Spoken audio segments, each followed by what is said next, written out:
आज मेरे साथ स्टूडियो में मौजूद हैं मिमो, युविका और आशु जी। आप सभी का बहुत स्वागत है और बात होगी एनिमी की। Thank you so much. मिमो, आपसे पहले शुरू करें। एनिमी जो वर्ड है दुश्मनागी जी, लेकिन इसमें जो है दुश्मनागी है किससे एक्चुअली ये? वेल एग्जैक्टली किससे ये हम लोग के इस फिल्म में एनिमी एक्चुअली कौन है? वेल तो आई थिंक आशु सर उसका बेटर आंसर देंगे, बट डेफिनेटली हमारा जो टाइटल है ENEMMY, उसके पीछे एक रीज़न, एक कारण है। ये लोगों को लगता है कि हम लोग ने एक M न्यूमरोलॉजिकली ऐड किया है, या फिर यूँ बोलते हैं ना कि आपने विश्वास के लिए ऐड किया है, लक के लिए ऐड किया है। एक्चुअली वो है नहीं। ENEMMY जितने भी हमारे कैरेक्टर्स है फिल्म में, उनके नाम से जो फर्स्ट लेटर है उन्होंने उसको निकाल के ENEMMY की। युविका का नाम नहीं है कहीं? वेल आई थिंक उसका भी आंसर आशु से ही देंगे। Quite interesting. नहीं नसीम वाई में युविका भी है ना? या एक्चुअली बट मैं अपने कैरेक्टर में हूँ ना, नईम नसीम, तो ऑलमोस्ट सेम ही लगे। नसीम का जो किरदार वो है क्या एक्चुअली?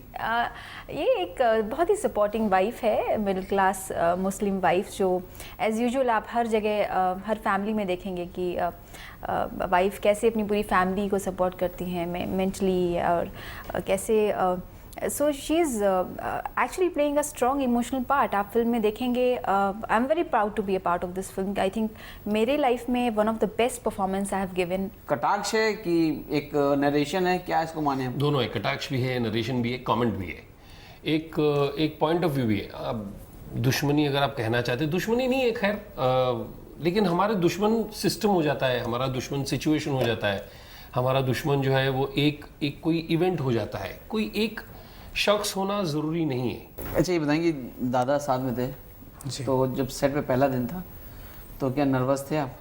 वेल एक्चुअली यस, मुझे याद है सर ने मुझे बोला था कि मार्क्स से तुम 8:30 आ जाओ, बिकॉज फर्स्ट शॉट 9 बजे।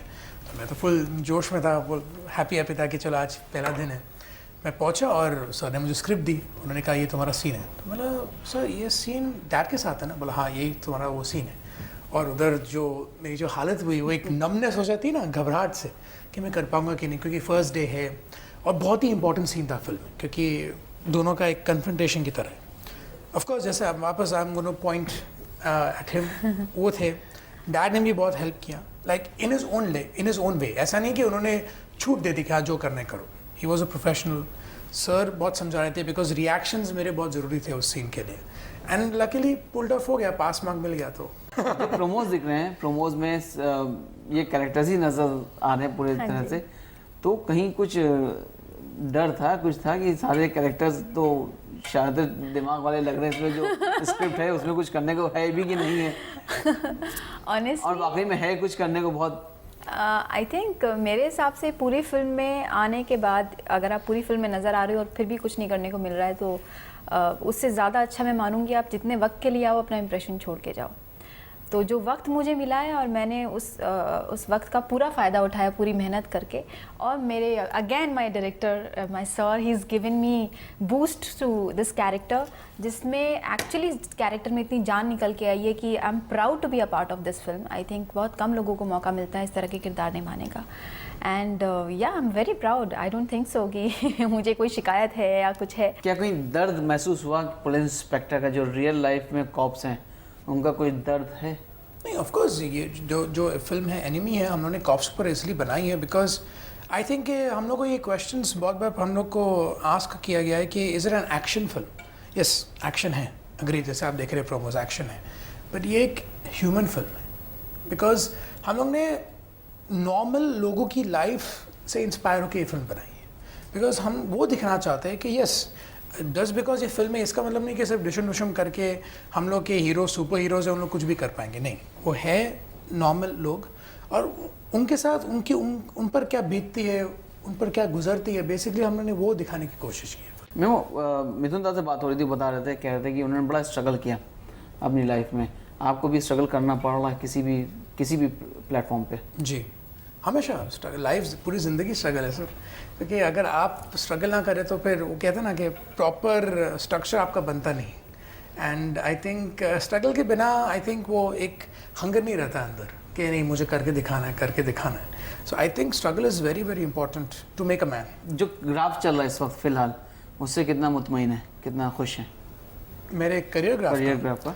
आई थिंक सर मैं जहाँ पर हूँ मैं यहाँ पर होना ज़रूरी है मेरे लिए, बिकॉज आई थिंक के फ्रॉम A to Z जो हम लोग की जो जर्नी होती है, जो हम लोग का सफ़र होता है, आई थिंक मैं उसमें सिर्फ B तक पहुँचा, यू नो, बिकॉज अभी बस मेरी शुरुआत हुई है. अभी मैं दुनिया को समझने की कोशिश कर रहा हूँ, लोगों को समझने की कोशिश कर रहा हूँ, हालातों को समझने की कोशिश कर रहा हूँ. So I think it's very important कि बोलते हैं ना कि अभी ब्लॉसम हो रहा है लड़का, तो आई थिंक मैं अभी फाइनली वो ब्लॉसम स्टेज में अभी आ रहा हूँ कि मैं फाइनली उभर के बाहर आने की कोशिश कर रहा हूँ बेसिकली. घर से प्रेशर या खुद से कोई प्रेशर रहता है, या कभी कुछ डिप्रेशन वगैरह सोचते हैं कि यार करियर जो है और जल्दी तेज़ी से ऊपर आना चाहिए, या और भी बड़ी अच्छी फिल्में मिलनी चाहिए? सर कोई भी एक्टर आप हमेशा ये आके ये कहेगा कि उसको सबसे बड़ी बड़ी फिल्में करनी है, बड़े बड़े बैनर करने हैं, डेफिनेटली. बट अगर मैं बैठ के इसके बारे में दुखी हो जाऊँ तो फिर मैं अपना एक पूरा दिन उसमें वेस्ट कर रहा हूँ. मैं उसी एनर्जी को अगर पॉजिटिव में बदल के अगर कुछ अच्छी चीज़ में फोकस करूँ तो फिर मेरे लिए वही अच्छा है, बिकॉज फिर मैं एक दिन और अपने तकदीर के सामने आ गया, you know, I am one step closer to my destiny जैसे कहते हैं. तो येस ऑफकोर्स ऐसा नहीं कि नहीं होता है, कभी कभी लगता है, झटका लगता है कि यू नो रियलिटी जो है आप पर थोपने लगती है कि ये तुम्हारी हकीकत है. But it's up to the person कि वो कैसे रिएक्ट करेगा उसको, वो अगर उसको पॉजिटिवली लेगा या नेगेटिवली लेगा. मैं कोशिश करता हूँ कि 70-30 मैं पॉजिटिव लूँ और 30 मैं नेगेटिव लूँ. तो क्या सोचा रेस में दौड़ने के लिए, रेस में बने रहने के लिए क्या करना चाहिए मेमो को? क्या सोचते हैं मेमो जब अकेले बैठते हैं तो? नहीं सर, मैं आई थिंक बहुत टाइम पहले विकी सर ने मुझे एक बात कही थी कि if you are in the rat race, even if you win the rat race, in the end you are still a rat. मुझे अभी भी वो बात याद है. तो उस वक्त से मेरी सोच बदल गई, बिकॉज मैं सिर्फ ये चाहता हूँ कि मैं अपने आप को इम्प्रूव करूँ. अगर आज आप एनिमी देख रहे हैं, मैं चाहता हूँ कि कल जो मेरी नेक्स्ट फिल्म हो उसमें मैं आपको कुछ और दिखाऊँ. वाई? बिकॉज फिर वो मेरे लिए मेरे करियर ग्राफ के लिए वो इम्प्रूवमेंट है कि हाँ आज मैंने एनिमी की, कल मैंने सो एंड सो की, फिर तीसरे दिन मैंने वगैरह वगैरह, दैट वे. सो मैं अपने आप को इम्प्रूव करने की कोशिश कर रहा हूँ. दूसरे जो कर रहे हैं उनको करने दीजिए, मैं बस महाक्षय पर ध्यान दे रहा हूँ. युविका, आप कभी आपको लगता है कुछ प्रेशर रहता है अपने ऊपर, या कभी कुछ डिप्रेशन वगैरह रहता है? देखिए लाइफ में डेफिनेटली फेजेस होते हैं और हम इंसान हैं, लेकिन जब मैं पीछे मुड़ के देखती हूँ तो मुझे लगता है इतनी भीड़ है, उस भीड़ में से कम मैं आज उन लोगों के साथ खड़ी हूँ जहाँ इतना आसान नहीं है पहुँचना.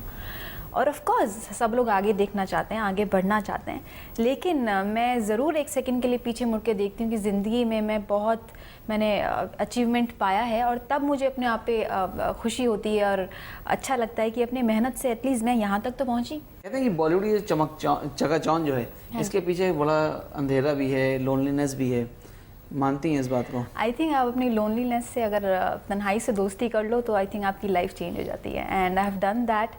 And I've been enjoying my life where I enjoy my life with my parents, with my family, with my friends. जहाँ मैं इस सोच से मैं वाकई तन्हाई से अगर आप देखिए तन्हाई दो, सॉरी सर आप बोलिए. तन्हाई दो तरीके से आती है. एक तन्हाई जब आप खुश होते हो तब भी आती है, आप सोचते हो कि मैं लाइफ में ये करूँगी, मैं वो करूँगी. एक तन्हाई आपको उस वक्त आती है जब आपकी लाइफ में कुछ नहीं होता. तो आप किस तरीके से उस तन्हाई को अपनाते हो, किस तरीके से बदलते हो, और खुद से दुनिया है. मैंने ये देखा है कि आप हो तो दुनिया है, आप नहीं हो तो आई थिंक कल कोई आपको पूछता नहीं है. तो नहीं, ऐसी सिचुएशन में मुझे लगता है फैमिली सपोर्ट बहुत ज़्यादा इंपॉर्टेंट होता है. फैमिली स्ट्रक्चर बहुत इंपॉर्टेंट होता है. हर बॉलीवुड ही नहीं, हर जिंदगी के हर करियर में इंसान जो है वो जब काम करके वापस आता है तो जो उसको घर से सपोर्ट मिलता है उसमें तन्हा होने का चांस कम होता है. जिया के बारे में सभी जानते हैं, जिया ने जो सुसाइड करी है. या बॉलीवुड का अगर हम पिछले कुछ सालों का या कई सालों का अगर निकालें, हिस्ट्री निकालें, तो जो फीमेल्स जो एक्ट्रेसेस हम बात कर रहे हैं, उन्होंने बहुत ज़्यादा अपनी ज़िंदगी से हार मानी, या उन्होंने जो है वो इस तरह के अटैम्प्ट्स किए. तो बीइंग एक्ट्रेस हम आपसे पूछना चाह रहे हैं, ऐसी क्या वजह होती है जो लोनलीनेस होती है, या क्या डिप्रेशन होता है जिसकी वजह से जो है एक्ट्रेसेस जो हैं वो इतने एक्सट्रीम स्टेप उठाती हैं? आई थिंक ये भी एक टेस्टिंग टाइम होता है. आप अपने आप को देखते हो आप कितने से बुरी सिचुएशन में आप कितना स्ट्रॉन्ग बन सकते हो. और आई थिंक सेम पूरा टॉपिक एक ही जगह आता है. अगर आपके पास आपकी फैमिली का सपोर्ट है, आपके अपने लोगों का सपोर्ट है, आई डोंट थिंक सो आपको इस लेवल तक जाने का मतलब ऐसा लेवल आता है. So it's all about with whom you are that time. अगर आपकी लाइफ में इतना प्रॉब्लम्स हैं तो मेरे हिसाब से आपको शेयर करना चाहिए अपनी प्रॉब्लम्स, और आपकी फैमिली, आपके अपने लोग आपके साथ हों तो you get lot of strength. तो मिथुन दा ने बोला कि हमने इंडस्ट्री मुंबई को छोड़ा था सिर्फ इसलिए कि हम अपने बच्चों का फ्यूचर बनाना चाहते थे और बड़ा स्ट्रगल करके हमने अपना बच्चों का फ्यूचर सिक्योर कर दिया. मिमो क्या लगता है कि मिमो के ऊपर अब कुछ अर्निंग वाला जो प्रेशर होता है वो नहीं है, अब जो प्रेशर सिर्फ है वो जो है सिर्फ अपना नाम और अपना काम बनाने का है? Sir the word pressure I think मैं यूज़ नहीं करूँगा. इट्स बिकॉज डैड और मॉम ने कभी मुझे फोर्स नहीं किया कि तुम्हें एक्टर बनना है. ये चॉइस डिसीजन मैंने खुद लिया. तो ऑफ कोर्स उसके साथ जो काम करना पड़ता है वो कर रहा हूँ. जो एक्सेप्टेंस है वो मेरा काम, मेरी ड्यूटी. जो अप्रिशिएशन है कमाना लोगों से वो मेरा काम है. सो इट्स नॉट द के प्रेशर है करना है करना है करना है. यू नो डैड ने हमेशा आगे सोची है और उन्होंने पूरा फॉल बैक प्लान रेडी करके रखा है कि अगर ए नहीं होगा तो बी है. You know that is the reason dad ने हम सब लोग को ऊटी लेके गए. हमारे फैमिली की जो हम अभी युविका बात कर रही थी कि तो फैमिली की जो यूनिटी होगी हमारी अभी, इट इज़ अनब्रेकेबल. मतलब आज मैं आपको प्राउडली बोल सकता हूँ कि हम लोग जो 6 मेंबर्स हैं फैमिली के, we are together because of the reason. क्योंकि डैड हम लोग को ऊटी में लेके जाके we were there all the time एक साथ. You know and as a sir के ऑफ कोर्स डैड की वजह से आज I don't have to think कि मेरा कल का मील कहाँ से आएगा या फिर छत मिलेगी कि नहीं या गाड़ी मिलेगी कि नहीं. Everything has been done because of dad. You know तो definitely I won't say it's a pressure, I will just say it's my duty. ये जो जैसे आप कह रहे हैं कि अप्रिशिएशन और एक्सेप्टेंस वो मेरी ड्यूटी है. किस्मत में लिखा है मिलेगा, नहीं तो नहीं. मिथुन दा के डांस के हम सभी फैन हैं. हाँ जी. कौन बेटर डांसर है, मिमो या मिथुन दा? Oh my God. But of course he's a real tiger. He's Yeah, actually, maybe superbly sunna senior. Yeah, and yeah, he's an upcoming star, and he's really. Who, the other upcoming star? No, he Achha, is. Yeah, on the record is the most diplomatic answer I ever listened. See, you've just started your life, and he has seen the world, so his comparison cannot be there. Yeah, but sir पूछे कि कौन? कौन? I said ना दादा. मिमो दादा बोल रहे थे कि मिमो जब से बड़े हो गए हैं तब से थोड़ा सा क्लैश बढ़ गया है. उनको मैंने बोला जब SMS किया करो किसी को तो सबसे पहले एक बार पूछा करो कि आप इसको जानते कि नहीं जानते. जी जी जी. कई बार मेरा क्लैश हो भी गया था. अरे सर वो एक बार हो गया था. वो बहुत एम्बैरेसिंग था बिकॉज मैं कोशिश कर रहा था बट वहाँ से ऑलरेडी सब हो चुका था. तो मैंने बोला कि यू नो डैड को पता चला कि actually it's the same person. और फिर मेरे लिए बहुत एम्बैरेसिंग हो गया कि मैंने गलती कर दी. तो उसके बाद फ्यूचर में भी जब भी मैं ऐसे कुछ करता हूँ मैं पहले क्रॉस रेफरेंस कर लेता हूँ कि आप मेरे पिताजी को जानते हैं कि नहीं. जब वो ना कहते तो फिर मैं आगे बढ़ता हूँ. कुछ कंपटीशन में एंटर नहीं करना चाहिए. हाँ, सम प्लेसेस हम लोग नहीं जा सकते. वो कंपटीशन वहाँ चल रहा है तो यहाँ पे से ही रुख बदल के निकल जाना चाहिए. एग्जैक्टली. मिमो रियल लाइफ में वाकई में कोई है कहीं कुछ लव लाइफ कुछ चल रही है आपकी या सिर्फ फिल्मों से काम चला रहे हैं? वेल सर अभी कैसे कहूँ मैं आपको. यस बोल दो. लव भी है और लाइफ भी है और करियर भी है, सब कुछ है. Yes but as I said कि I am a very private person. But अगर आप पूछे तो yes there is someone there but the time comes आपको बताऊंगा. चलिए ये बहुत अच्छी बात है. हमें पूरा यकीन है कि ये दर्शकों को ये आप लोग की बातचीत ज़रूर बहुत पसंद आई होगी. और जो प्रोमोज आपके नज़र आ रहे हैं ये वाकई बड़े ही अट्रैक्टिव प्रोमोज हैं. आशु जी आपने बड़े अच्छे प्रोमोज भी काटे हम बोलेंगे. और फिल्म जो है वो लोग भी देखेंगे, हम भी ज़रूर देखेंगे आपकी फिल्म जाकर. हमसे बात करने का बहुत बहुत शुक्रिया. Thank you. Thank you so much. Thank you.